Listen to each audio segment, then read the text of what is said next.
कहानी की शुरुआत में हम दो अमेरिकन सोल्जर्स को देखते हैं जिनके नाम थे आइजैक और मैथ्यूज।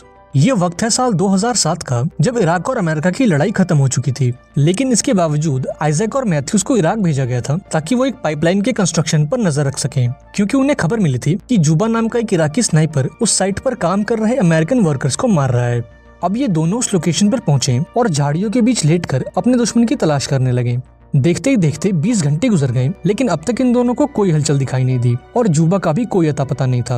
अब रेगिस्तान की भीषण गर्मी के चलते मैथ्यूज का सब्र खत्म होता जा रहा था और अब तक तो उसे लगने लगा था कि असल में यहाँ कोई स्नाइपर है ही नहीं और किसी ने उन्हें गलत इन्फॉर्मेशन दी है। वो आइजैक से कहता है कि हमें थोड़ा और आगे जाकर इस पूरे एरिया की छानबीन करनी चाहिए। इस पर आइजैक कहता है कि ऐसा करना एक बेवकूफी होगी, क्योंकि अगर जुबा यहाँ मौजूद है तो वो हमें जिंदा नहीं छोड़ेगा। यहाँ मैथ्यूज आइजैक से कहता है कि देख भाई, अगर जुबा यहाँ होता तो इन 20 घंटों में या तो वो हमें देख लेता या फिर हम उसे देख लेते। और रही बात इन बॉडीज की, तो मुझे लगता है कि इन लोगों को इराकी लुटेरों ने मारा होगा। इस पर आइजैक उससे कहता है कि इन सभी लोगों की मौत हेडशॉट खाकर हुई है और ये लुटेरों का नहीं बल्कि एक प्रोफेशनल स्नाइपर का काम है। हालांकि मैथ्यूज आइजैक की बात से सहमत नहीं था, लेकिन इसके बावजूद वो कुछ और घंटों तक इंतजार करने का फैसला करता है। देखते ही देखते कुछ घंटे और गुजर गए, लेकिन अब तक इन दोनों को कोई हलचल दिखाई नहीं दी। फाइनली मैथ्यूज के सब्र का बांध टूट गया और उसने उस कंस्ट्रक्शन साइट पर जाकर चेक करने का फैसला किया। उसने आइजैक से कवर देने को कहा और खुद अपनी बंदूक लेकर आगे बढ़ गया। थोड़ा चलने के बाद जब मैथ्यूज साइट पर पहुंचा तो उसे चारों तरफ लाशों का ढेर दिखाई दिया, जिनमें से कुछ लाशें अमेरिकन सोल्जर्स की थीं और बाकी लाशें अमेरिकन वर्कर्स की। यहाँ मैथ्यूज को एक रेडियो भी मिला और वो उसे उठाकर आगे बढ़ने लगा। तभी अचानक से आइजैक का स्कोप धुंधला पड़ गया, जिसके चलते वो मैथ्यूज को ठीक से देख नहीं पा रहा था। उसने फौरन मैथ्यूज को इसकी जानकारी दी और उससे वापस लौटने को कहा।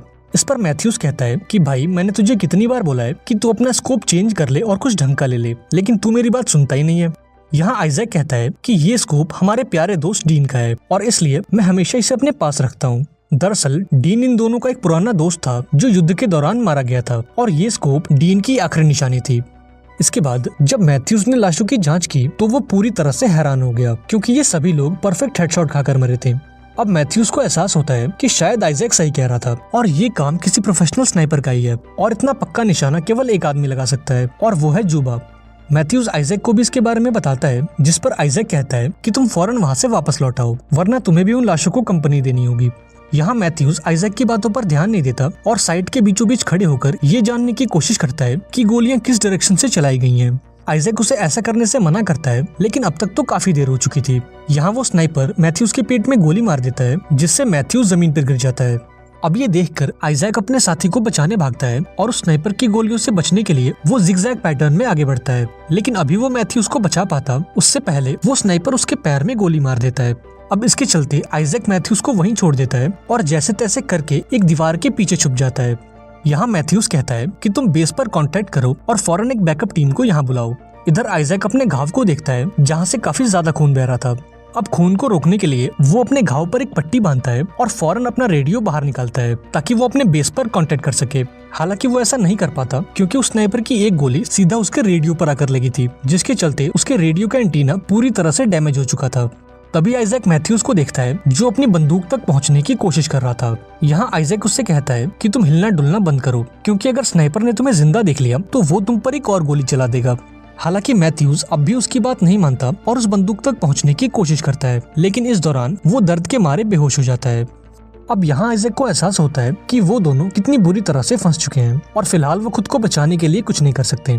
यहाँ आइजैक ने खुद को शांत किया और इस मौके का फायदा उठाकर उसने अपने पैर से गोली निकालने की कोशिश की, लेकिन ये काम इतना दर्दनाक था कि आइजैक दर्द के मारे वहीं बेहोश हो गया।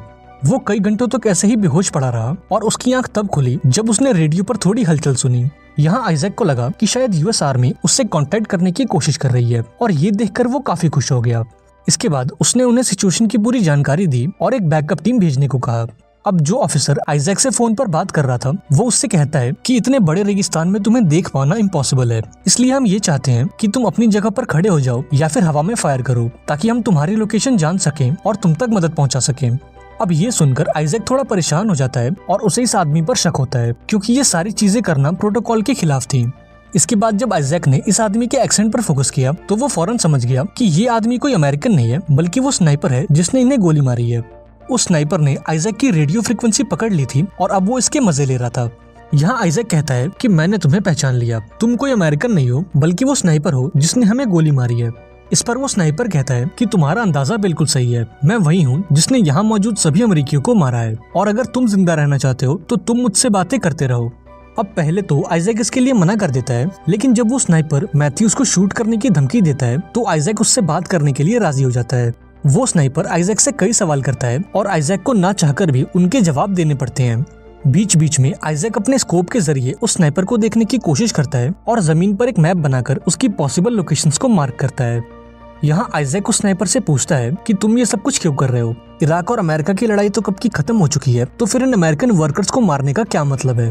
तुम उन लोगों को मार रहे हो जो तुम्हारे देश को डेवलप करने में तुम्हारी मदद कर रहे हैं, और तुम खुद को एक इराकी कहते हो।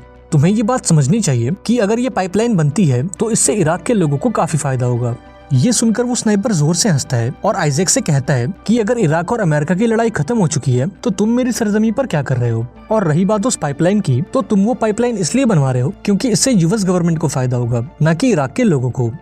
इसके बाद वो कहता है कि तुम ये फालतू की बातें छोड़ो और मुझे अपने परिवार के बारे में बताओ, जैसे कि तुम्हारी फैमिली में कितने लोग हैं और वो क्या काम करते हैं। यहाँ आइजैक जवाब देने से इनकार कर देता है क्योंकि ये सवाल कुछ ज्यादा ही पर्सनल था। इस पर वो स्नाइपर कहता है कि अगर तुम मेरे सवाल का जवाब नहीं दोगे तो मैं मैथ्यूज को मार दूंगा, और अगर मैंने ऐसा किया तो मैथ्यूज वो दूसरा इंसान होगा जो तुम्हारी गलती की वजह से मारा जाएगा, क्योंकि तुम्हारी गलती के चलते एक इंसान पहले ही मर चुका है और वो है डीन। ये सुनकर आइजैक पूरी तरह से हैरान हो जाता है और उस स्नाइपर से पूछता है कि तुम डीन के बारे में कैसे जानते हो? दरअसल डीन की मौत आइजैक के चलते हुई थी, क्योंकि एक मिशन के दौरान आइजैक का निशाना चूक गया और गोली जाकर डीन को लग गई। अब यहाँ आइजैक की हिम्मत टूटने लगी क्योंकि वो स्नाइपर जानबूझकर आइजैक को वो बातें याद दिलाता है जिससे उसे तकलीफ होती है। इस दौरान आइजैक को जोर की प्यास लगती है और वो पानी पीने के लिए अपनी बोतल बाहर निकालता है, लेकिन यहाँ उसकी बोतल खाली हो चुकी थी क्योंकि उस स्नाइपर की गोलियों ने उस बोतल को छन्नी कर दिया था। यहाँ वो स्नाइपर कहता है कि मैंने जानबूझकर तुम्हारी बोतल में गोली मारी ताकि तुम प्यास से तड़पते रहो। साथ ही मैंने तुम्हारे रेडियो को खराब कर दिया ताकि तुम किसी से कांटेक्ट न कर सको, और मैंने तुम्हारे सर के बजाय तुम्हारे पैर में गोली मारी ताकि तुम यहाँ से भाग भी न सको। वो आइजैक से कहता है कि कल सुबह तक तुम्हारी मौत पक्की है क्योंकि तुम्हें गोली लगी है और तुम्हारा काफी खून बह चुका है, और अब तो तुम्हारे पास पीने के लिए पानी तक नहीं है। यहाँ आइजैक को स्नाइपर से कहता है कि तुम किसी आतंकवादी से कम नहीं हो। ये सुनकर वो स्नाइपर जोर से हंसता है और आइजैक से कहता है कि तुम्हारे हाथों में बंदूक है और तुम मेरे देश में हो, और तुमने मुझे मारने की कोशिश भी की है, और इसके बावजूद भी तुम मुझे आतंकवादी कह रहे हो। इस बातचीत के दौरान आइजैक उस स्नाइपर को देखने की कोशिश करता है और तभी उसकी नजर एक कचरे के ढेर पर जाती है और वो फौरन समझ जाता है कि वो स्नाइपर इस कचरे के ढेर में छुप कर बैठा है। अब यहाँ आइजैक को एहसास होता है कि ये स्नाइपर कितना खतरनाक है, क्योंकि उस कचरे के ढेर में इतनी देर तक छुपे रह पाना कोई बच्चों का खेल नहीं है। यहाँ आइजैक उससे कहता है कि कहीं तुम वो इराकी स्नाइपर जुबा तो नहीं? इस पर वो स्नाइपर कहता है कि नहीं, मैं जुबा नहीं हूँ, मैं तो एक आम इराकी नागरिक हूँ जो अपने देश की रक्षा कर रहा है। इस पर आइजैक कहता है कि मेरे हिसाब से तुमने अपनी स्नाइपर की ट्रेनिंग यूएस आर्मी से ली है, जिसके बाद तुमने उन्हें धोखा दे दिया और उन्हें ही मारने लगे। यहाँ वो स्नाइपर कहता है कि मुझे स्नाइपर की ट्रेनिंग यूएस आर्मी ने नहीं दी है, और मैं सिर्फ उन लोगों को मारता हूँ जो मेरे देश को नुकसान पहुँचाने की कोशिश करते हैं। अब धीरे धीरे आइजैक की हालत बिगड़ने लगती है और वो डिहाइड्रेशन के चलते जमीन पे गिर जाता है। यहाँ वो स्नाइपर कहता है कि अगर तुम मर गए तो मैं तुम्हारी खाल उतार लूंगा और तुम्हारी जबान काटकर तुम्हारे माथे पे चिपका दूंगा। अब थोड़ी देर बाद आइजैक के दिमाग में एक आइडिया आया और उसने एक लकड़ी पर अपना हेलमेट लगाकर उस स्नाइपर को डिस्ट्रैक्ट करने की कोशिश की। इस दौरान वो स्नाइपर की लोकेशन तो नहीं जान पाया, लेकिन उसने अपना हेलमेट जरूर खो दिया। अभी वो निराश होकर बैठा ही था कि तभी उसे पास में पड़ी एक यूएस सोल्जर की बॉडी दिखाई दी। वो अपनी जान पर खेलकर उस बॉडी के पास पहुंचा, इस उम्मीद में कि उसे कुछ काम की चीज मिल सके, लेकिन जब वो वापस आया तो उसने देखा कि उसका स्कोप टूट चुका है और अब वो स्नाइपर को नहीं देख सकता। तभी आइजैक अपने रेडियो पर कुछ आवाजें सुनता है और वो देखता है कि मैथ्यूज अब होश में आ चुका है। वो जोर से चिल्लाकर मैथ्यूज को स्नाइपर की लोकेशन बताता है और यहाँ मैथ्यूज अपने एक छोटे से शीशे में उस स्नाइपर को देखने की कोशिश करता है। इसके बाद आइजैक स्नाइपर को अपनी बातों में उलझाता है और इस दौरान मैथ्यूज धीरे धीरे अपनी बंदूक की तरफ बढ़ता है। यहाँ वो स्नाइपर बताता है कि आज से कई साल पहले वो इराक में एक टीचर हुआ करता था, लेकिन अमेरिका से युद्ध के दौरान उसके सारे स्टूडेंट्स मारे गए और तब से लेकर आज तक वो बदले की आग में जल रहा है। अभी ये बातें चली रही होती हैं कि तभी वहाँ एक छोटा सा तूफान आता है और इस मौके का फायदा उठाकर मैथ्यूज अपनी राइफल को उठा लेता है और जैसे ही तूफान शांत होता है तो वो उस कचरे के ढेर में कई गोलियां मारता है, इस उम्मीद में कि एक गोली उस स्नाइपर को भी लग जाए। लेकिन जब वो अपनी राइफल को रिलोड करता है तो वो स्नाइपर उस पर गोली चला देता है और गोली मैथ्यूज के हाथ पर लगती है। यहाँ आइजैक मैथ्यूज को दीवार के पीछे आने को कहता है, लेकिन अभी वो उस तक पहुंच पाता उससे पहले वो स्नाइपर मैथ्यूज को एक हेडशॉट देकर उसे मौत के घाट उतार देता है। अब मैथ्यूज को मरता देख आइजैक पूरी तरह से टूट जाता है और मरने से पहले एक आखिरी बार अपनी फैमिली से मिलना चाहता है। यहाँ वो स्नाइपर कहता है कि अगर तुम जिंदा रहना चाहते हो तो मुझसे बातें करते रहो और मुझे ये बताओ कि तुम डीन का स्कोप लिए क्यों घूमते हो। अब थोड़ा रोने के बाद आइजैक ये कबूल करता है कि डीन की मौत उसके चलते हुई थी।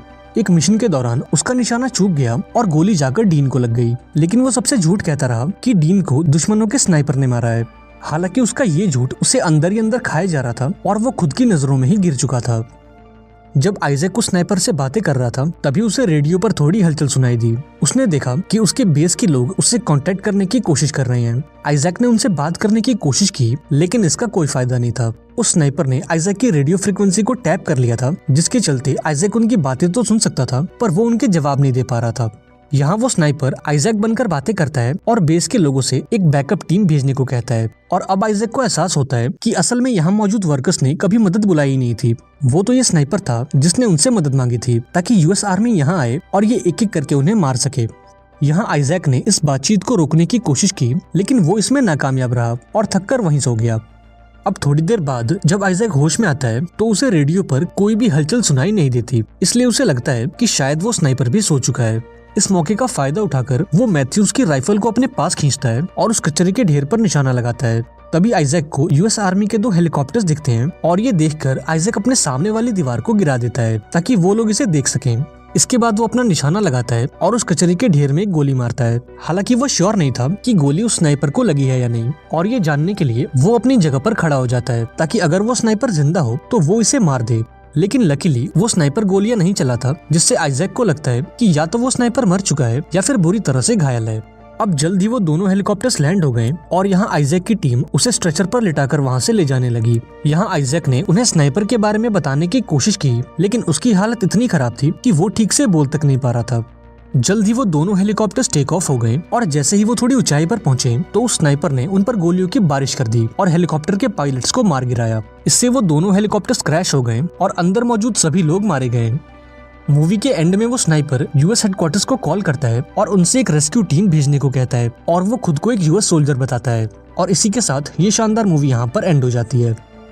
आई होप आपको ये कहानी पसंद आई होगी। अगर वीडियो अच्छी लगी हो तो इसे लाइक कर देना और चैनल को भी सब्सक्राइब कर लेना। मिलते हैं अगली वीडियो में, पर तब तक के लिए be safe and keep chilling.